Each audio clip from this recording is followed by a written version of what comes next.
not sure how many people noticed this from yesterday, but the Braves faced off against the Dodgers, and Ozzie Albies hit a home run off Clayton Kershaw, and as he was rounding first base, he looks at his former teammate Freddie Freeman and smirks like he was holding back laughter.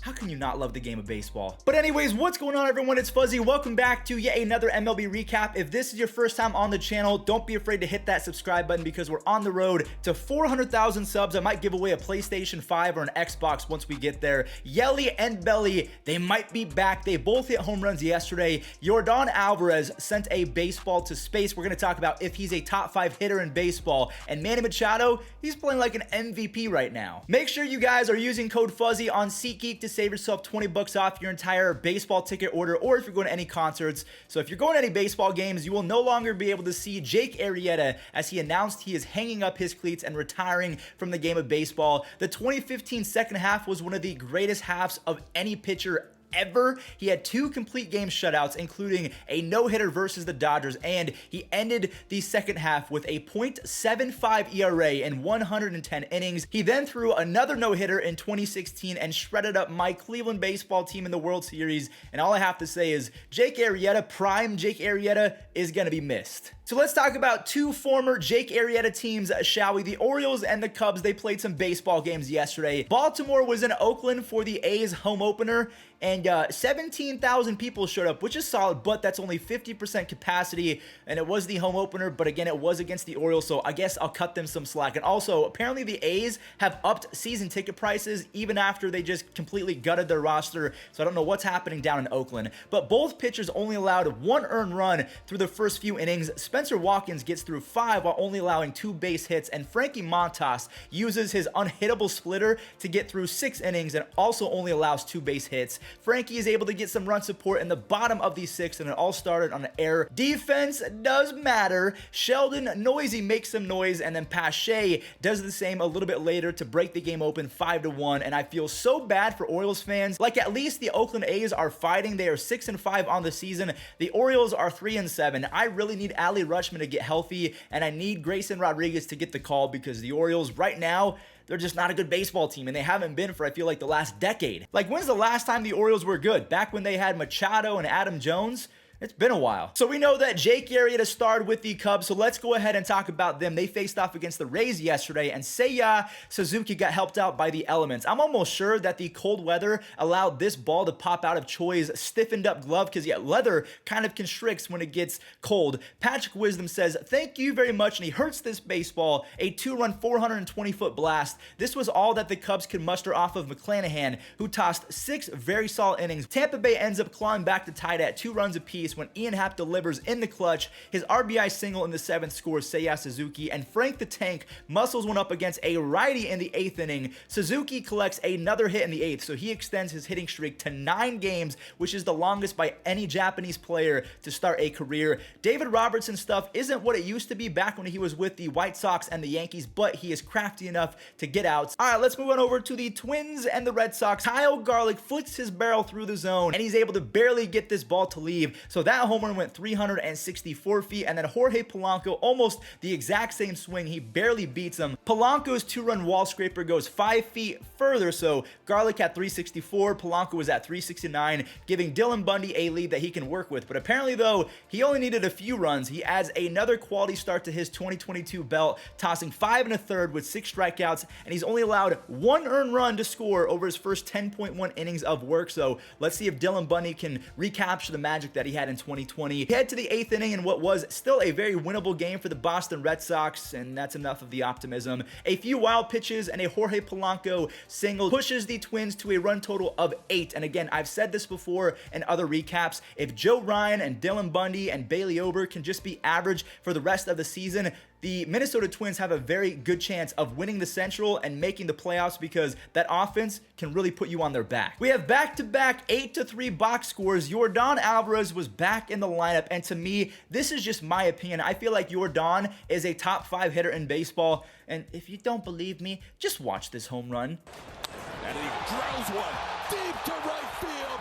Forget about it. Yeah, he's legit. But anyways, let's get back to the game. Tyler Wade answers with a 2 RBI hit as well. This one was a double, though. The Angels pick up a few more on a Max Stassi. Never mind. Jose Siri flies in like Spider-Man, and rookie Jeremy Pena shows off the clutch plate discipline as Siri later on gets plunked to bring in another run for Luis Garcia. Garcia allows 3 earned runs, so not his best start, but he does K up 7 Angels hitters, and Yordan was back at it again in the 7th. I'm telling you, he is David Ortiz reincarnated. If he can just stay healthy, he is going to put up big poppy numbers. He's just not as vocal as David Ortiz, but he lets his bat do the talking. Brantley has an RBI single for good measure as the Astros beat the Angels 8-3. The Rockies and the Phillies. This doesn't happen often, but there was a pitcher's duel down in Coors. Chad Kuhl cooled off the Phillies offense. Well, not really, because the Phillies offense has been atrocious lately. Kuhl leaves after a small injury, but he ends his night with 6 shutout innings, only allows 2 base hits on 68 pitches. So that is what you call efficiency, ladies and gentlemen. Chuck Nasty barrels up a pitch for Chad Kuhl, so he can now qualify for a win, even though he's out the game. And recently acquired Randall Grichuk plates 2 in the bottom of the 7th. There was a clutch double play in the 8th inning, I believe. Chacin ends the Phillies rally, and Colomé comes in to close the door, and the Rockies out of nowhere improved to 7-3 on the year. Can they keep this up? Let me know in the comment section down below. And one more note about that Rockies game. Shout out to the umpire, Pat Hoberg. He missed 1 single call. The very first pitch of the game, he called it a ball when it should have been a strike. He got every single call right for the rest of the game. I mean, you got to tip your cap to that. That is almost historic. That's amazing. So it just goes to show you that, yeah, we might be using robot umpires in the future, but when these guys put aside their ego and they just have laser focus, they can be good at their jobs. But I feel like that's the biggest issue with umpires is we're all humans and we have feelings. So sometimes you take those feelings into account when you're calling balls and strikes. Like if the catcher or the pitcher is barking at you, you're probably going to see a few calls that are not going your way. And same for rookie hitters.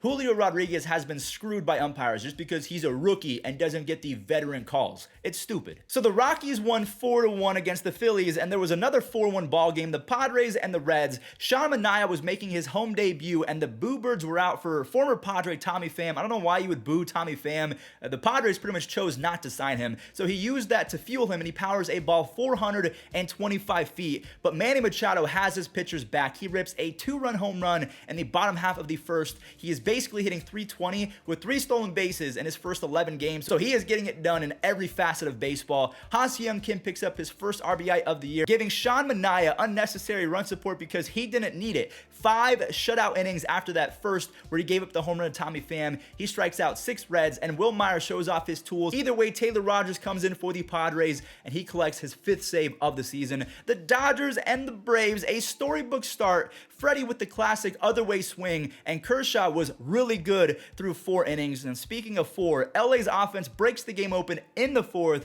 Bellinger has an RBI groundout, and that was followed up by an Edwin Rios RBI single. Trey Turner has been disgusting this year, 10 RBIs after that 2-run double, and also he's 3 for 3 on stolen base attempts. The Braves, they were not going down easy though. Arrieta and Albies go yard. Albies is already up to 4 home runs this year. Again, he could be a sneaky 35, 40 home run guy for the next decade because he's 25 years old and he's going to grow into that man body. Atlanta cuts the deficit to 2 runs when Cody Bellinger pops off. That is his 2nd home run of the year, and he's sitting at 3 stolen bases with a 351 on base percentage. So I'm hoping that this is the year that Cody bounces back. But a pretty cool moment for Freddie Freeman, who was playing against his former teammates, and even before the game, he met up with Matt Olson, so I thought that was a nice moment. And then last but not least, the Brewers and the Pirates. We already hinted at it. Christian Yelich had a special moment in this game, but before that happened, Eric Lauer was put on the bump. Colton Wong got the scoring started on a wild pitch from Thompson, and fast forward to an interesting sequence in the 4th. Rookie Diego Castillo was hit by a pitch, but he offered at the pitch, so he swung. It was called a strike, and good thing though, because he goes the other way for his first career home run.